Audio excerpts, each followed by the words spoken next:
Oke guys, jadi kalau hari ini saya pengen kasih tahu ya guys, eh, terkait dengan pinjol guys. Hati-hati guys, ini eh, jangan pernah meremehkan pinjol ya guys. Nah ini jadi pelajaran dari teman saya guys yang pinjol. Ternyata memang jangan pernah tertipu sama hal-hal yang ditawarkan di depannya guys. Kadang-kadang kalau pinjol itu kan menawarkan yang ditawarkan di depannya itu kan cuma nilai pokok, misalkan pembiayaan atau pinjaman 5 juta gitu kan, terus bunganya itu 2% misalkan gitu.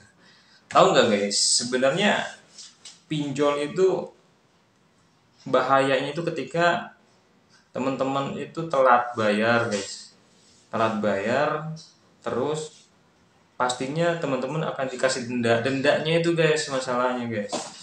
Jadi akan terus jalan gitu ya.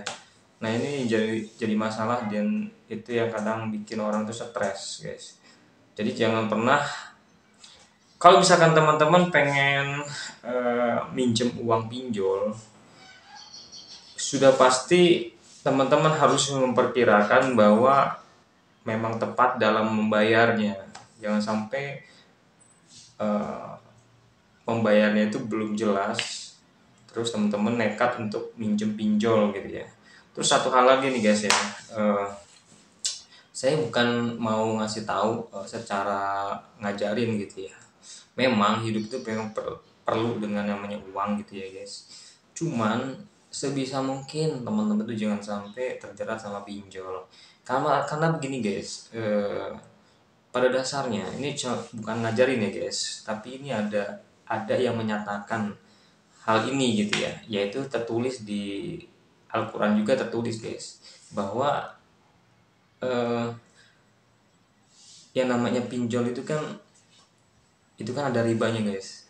Nah oleh karena itu sebenarnya orang yang terkait dengan riba itu guys, masalahnya adalah kita itu berupaya untuk menyelesaikan masalah, tapi karena riba tersebut itu yang bikin orang itu jadi gagal bayar guys. Kebanyakan hal itu demikian guys. Walaupun misalkan teman-teman punya usaha atau punya apa tuh bisnis yang lancar, kelihatannya ke depan udah pasti ada pembayaran dari situ. Tapi karena jalurnya itu menggunakan jalur yang seperti itu gitu, nanti ada aja masalah yang bikin teman-teman itu nggak bisa bayar masalahnya. Ya kita nggak tahu ya, cuman kebanyakan hal itu demikianlah yang terjadi gitu, sehingga kebanyakan orang itu minjem pinjol tujuannya ingin menyelesaikan masalah gitu kan, keuangan, tapi ujungnya malah terlilit.